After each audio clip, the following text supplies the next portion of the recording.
everybody! Finally we're back with a new episode from our Minecraft Survival Let's Play world. It's been such a busy month with lots of building to do on our world. A lot of big projects, but also a lot of real life events happening for me, which made it really hard to pull together an episode for you guys. But luckily we're here now with loads of new stuff in our world to show you. And as you see, I'm standing here in front of a lovely little pond area, with loads of fireflies and cozy greenery all around. A place where we find our peace in this world. But this pond is only the beginning of all the things that's built last month. So let's not make this intro too long and dive into all the events that took place in our world. But before we start building, let's jump into a material gathering montage where I'll explain what we're all going to build in this episode. Let's go!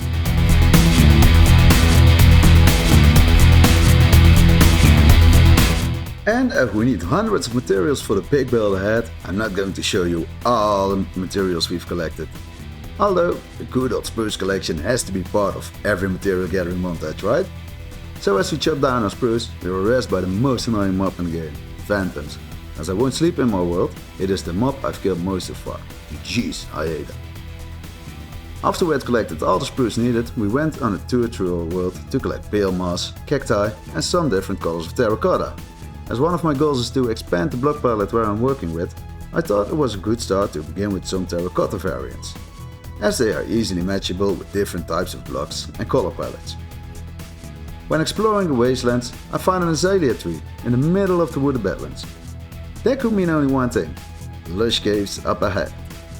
So I took my shovel, collected as much rooted dirt as possible and went inside the cave. I took a lot of moss home, so I didn't have to farm it back at the base, as I'm going to use it for my build.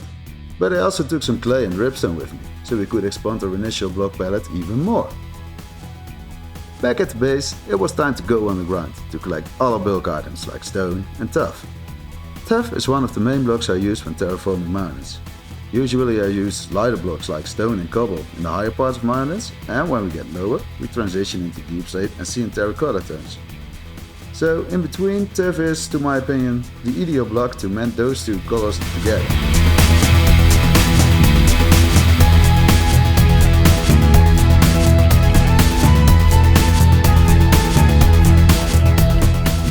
So, with all materials in house, it was time to get started on a big build. Cause right now you see this lovely pond and the stairs, but it didn't get there at once, you know? We had to kill a lot of phantoms to get this far.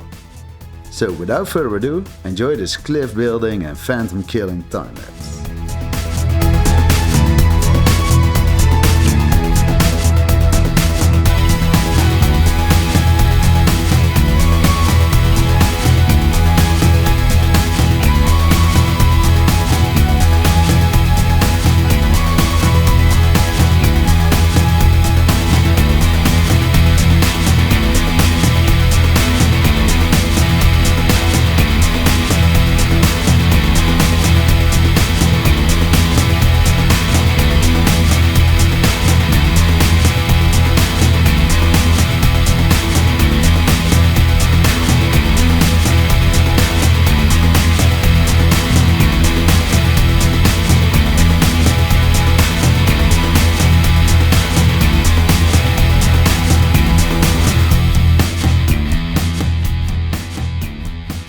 And here we are. Look at this. When we get out of this wheat field, look at how beautiful this cliff has begun. We got this lovely foliage all around. My favorite flowers in the game probably. Azure bluets, some tall grass, ferns, bushes, everything. We even put a little moss to transition the cobble and the mossy cobble into the greenery. And then a lovely pond. Well, lovely, yeah, I think we missed something on the bottom right there. Let me grab some bone meal, cause, well, we need some seagrass on it. Otherwise it's all black already. We need a bit of green. So I have a stack of bone meal right here, right there. Nope, I do have bones. I do have bone meal. Where is it? Bone meal. Bone meal. Okay, now there. then it is probably in one of these chests. No? Okay. Wait. What? Huh? For sure I have some bone meal somewhere around here. Really. I just... Huh? Like yesterday I went caving and I came back with more than a stack of bones. I do have some bone meal somewhere around. Where is it? Come on, guys. Well, if you won't find it now, I'm gonna make it. Okay, now I think I've got every chest searched, right? Where is it? Okay, you know, guys, you know what I'm gonna do? I'm gonna make it. Just get my oak leaves, put them in those really advanced bone mealinator. Oh, and there's my coffee machine going out. Don't know if you heard that. Well, while my coffee machine is cleaning itself, I'm gonna make the bone meal. And then at least we can put a little bit of seagrass on the bottom of this pond, because we really need a bit of color on the bottom. We did put other things down there, but you know, every little pond needs some seagrass. For the rest, yeah, you see all this drip leaf, those lovely little flowers. I think it's, yeah, it's just a nice little pond to walk past. Well, then we have a stairs. So we finally have a bit of a better entrance to our main base, because we were jumping up the hill like 10 times a day. Then over there we're gonna make a big city. So we have easy access by this stair.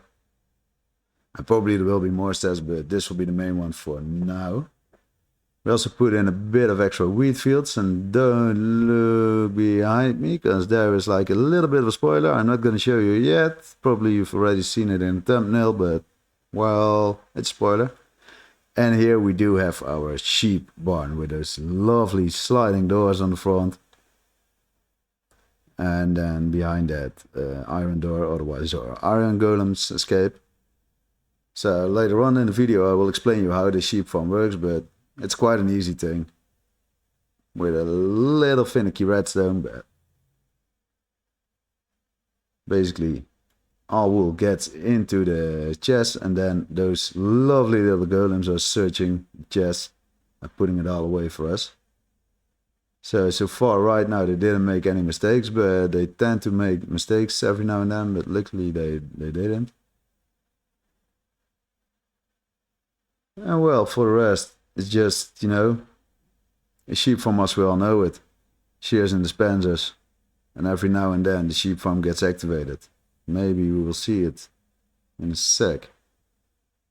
And otherwise I'm going to show you later on in the video. Yeah, my clip ended without me knowing that, but I'm going to show you the sheep farm later in the video. Here's some beautiful shots of the cliffside where it's built on.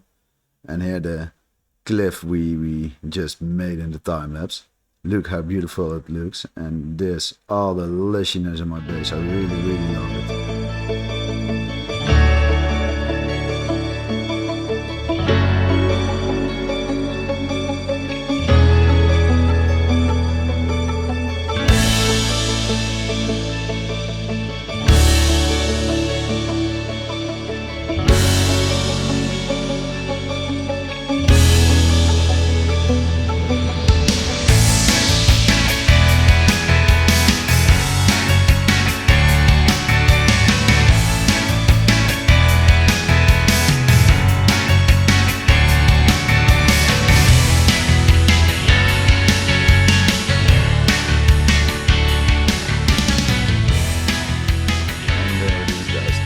Lovely mill building with all those small little trees around it, the foliage, the pathway leading into it. I'm really happy with it.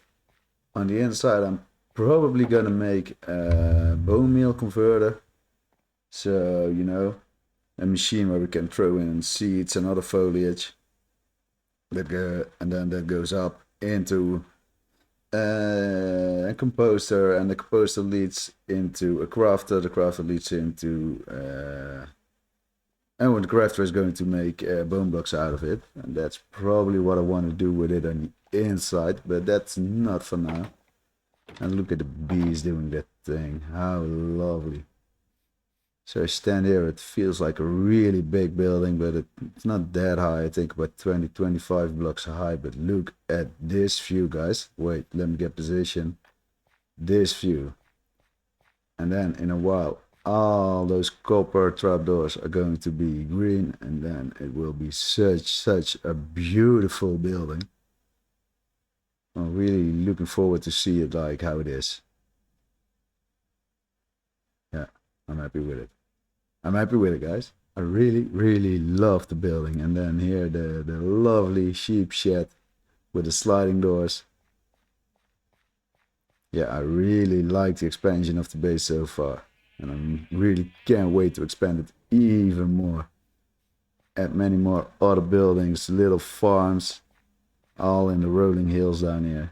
Yeah, it's going to be a very nice build once it's done. So, and here I quickly jumped into my creative world just to explain the sheep farm a bit more to you.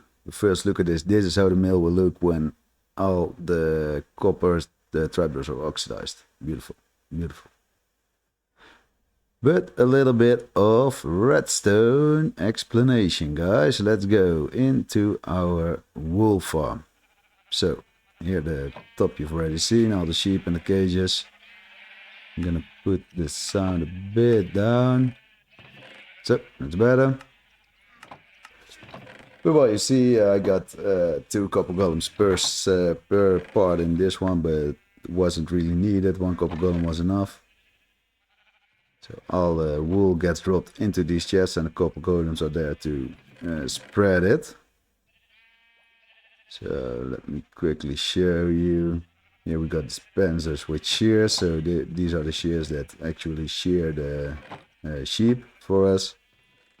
When they got sheared, the wool drops, and a hopper minecart below picks it all up, puts it eventually in the chest, but that's for later. I got 4 sheep per cell, so we got like 4 times wool, or at least we get more wool than with only 1.